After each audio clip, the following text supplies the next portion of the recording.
Hola, amado pueblo de Dios, ¿cómo están ustedes? Otra vez con ustedes para compartir la palabra del Señor, esa palabra que nos da esperanza, esta palabra que nos ayuda, que nos da fortaleza. Hoy voy a compartir con ustedes otra reflexión de la palabra del Señor, también usando como personaje central al profeta Elías. Hoy quiero hablar acerca de la escuela de Dios. Estamos en la escuela del Señor. Quiero que me acompañen a leer unos textos de la Biblia, allí en Primera de Reyes, Primera de Reyes capítulo 19, versículos 8 al 16, que dice así: Se levantó pues y caminó y bebió, y fortalecido con aquella comida, comió y caminó 40 días hasta el monte Horeb, monte de Dios. Y allí se metió en una cueva donde pasó la noche. Y vino a él palabra de Jehová, el cual le dijo: ¿Qué haces aquí, Elías? Él respondió: He sentido un vivo celo por Jehová de los ejércitos, porque los hijos de Israel han dejado tu pacto, han derribado sus altares y han matado a espada a tus profetas, y solo yo he quedado, y me buscan para quitarme la vida. Y le dijo: Sal fuera y ponte en el monte delante de Jehová. Y aquí Jehová que pasaba, y un grande y poderoso viento que rompía los montes y quebraba las peñas delante de Jehová. Pero Jehová no estaba en el viento. Y tras el viento un terremoto, pero Jehová no estaba en el terremoto. Y tras el terremoto un fuego, pero Jehová no estaba en el fuego. Y tras el fuego un silbo apacible y delicado. Y cuando lo oyó Elías, cubrió su rostro con su manto, y salió y se puso a la puerta de la cueva. He aquí que vino a él una voz diciendo: ¿Qué haces aquí, Elías? Él respondió: He sentido un vivo celo por Jehová Dios de los ejércitos, porque los hijos de Israel han dejado tu pacto, han derribado tus altares, y han matado a espada a tus profetas. Solo yo he quedado, y me buscan para quitarme la vida. Y le dijo Jehová: Ve, vuelve por tu camino, por el desierto de Damasco, llegarás y ungirás a Hazael por rey de Siria, a Jehú hijo de Nimsi ungirás por rey sobre Israel, y Eliseo hijo de Safat de Abel Meola ungirás para que sea profeta en tu lugar. Bien, les decía que el tema para esta ocasión es la escuela de Dios. Aprender no es una experiencia agradable, sobre todo si tú crees que sabes. Voy a hacer un corto recuento del ministerio de Elías. La primera vez que tenemos noticias de Elías en este libro es porque Dios le dice a Elías que debe de orar para que no llueva. Y Elías se enfrenta al rey y le dice que no va a llover y que si llueve solo será por su palabra. Y Elías oró al Señor y no llovió. Yo te pregunto a ti, ¿qué crees que pensaría Elías cuando él oró al Señor y no llovió?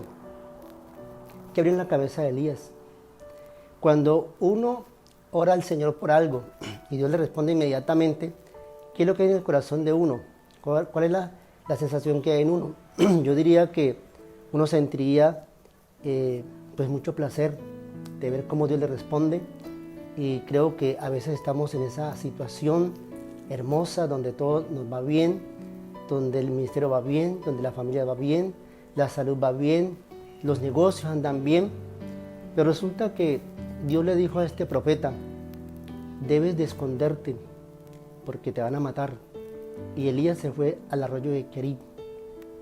Metido en ese arroyo, no podía salir, perdió su libertad. ¿Y qué aprendemos de eso? Bueno, que a veces hay tiempos buenos y tiempos malos. ¿Y qué aprendemos de esas experiencias? Yo imagino a Elías diciendo: bueno, por culpa de esta profecía ahora tengo que estar encerrado aquí. Quiero decirles una cosa, amados hermanos: Dios nos enseña a través de estas experiencias muchas cosas importantes. Cuando las cosas andan bien, ¿qué pienso yo de Dios cuando todo anda bien? ¿Cómo es mi fe cuando las cosas andan bien? Pero ¿cómo es mi fe cuando las cosas no andan bien, cuando hay dificultades como estas? Elías está en el arroyo de Querit. Pero Dios envía unos cuervos para que le den carne, pan, y él toma agua de un arroyo. Queremos decir, sí, cuando servimos a Dios y obedecemos, eso crea problemas, nos traen dificultades. Quizás eso es lo que estaba en la mente del profeta, o por lo menos es lo que puede estar en la mente de muchos de nosotros. Sin embargo, Dios visitó al profeta allí para alimentarlo, porque queremos decir, sí, cuando servimos a Dios hay problemas, pero Dios también se manifiesta en los problemas para alimentarnos, para ayudarnos a crecer, para sacarnos adelante. Pero el arroyo se secó.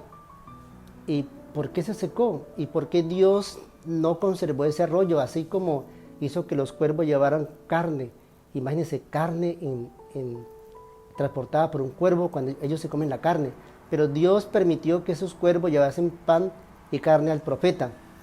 ¿Por qué Dios no hizo que esos cuervos, por qué no hizo que ese arroyo siguiera corriendo? Se secó el arroyo. Bueno, porque Dios no piensa como usted y yo pensamos. La palabra del Señor dice que los pensamientos de Dios y sus caminos están por encima de los nuestros. Así que Dios no se mueve por formatos, Dios hace las cosas siempre diferentes. De allí tuvo que irse a la casa de una viuda que también estaba condenada a morir. Y Dios sustentó a este profeta a través de esta viuda.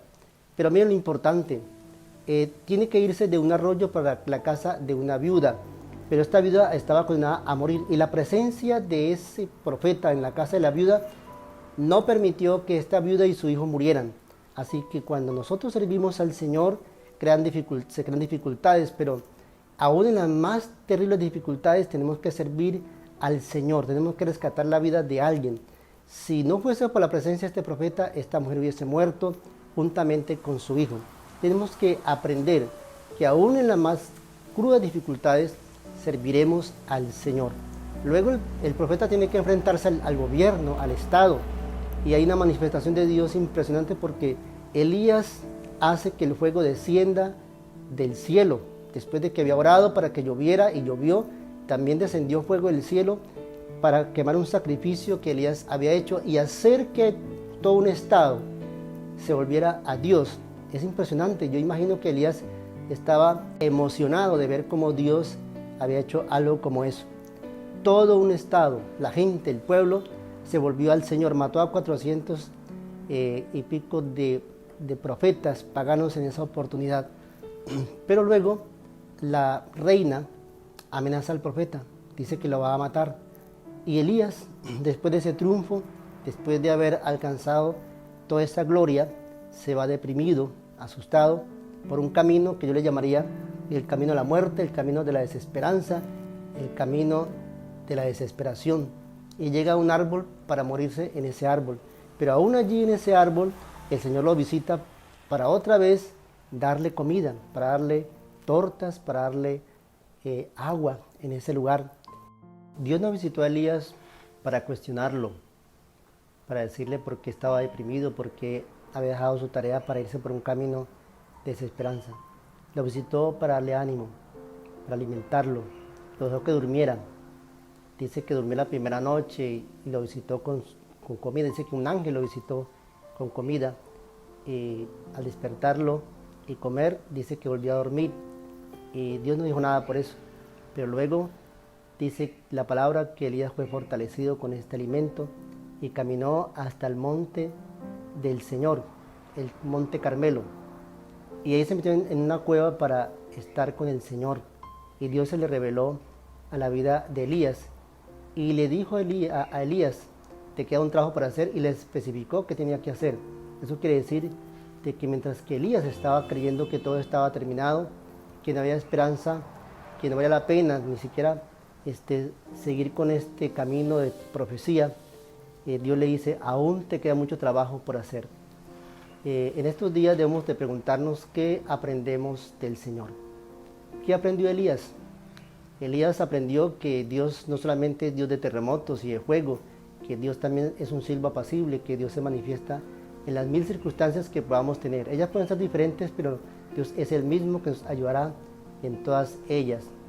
En estos días nos preguntamos qué aprende el mundo de la experiencia que estamos viviendo, cómo ve el mundo las circunstancias en que vive y qué pensará el mundo de Dios, qué piensan los gobiernos acerca de esta situación y cómo ven a Dios. En estos días estamos viendo a unos mandatarios que en sus alocuciones decían, lean la palabra, incluso algunos leían textos bíblicos para animar al pueblo a buscar a Dios.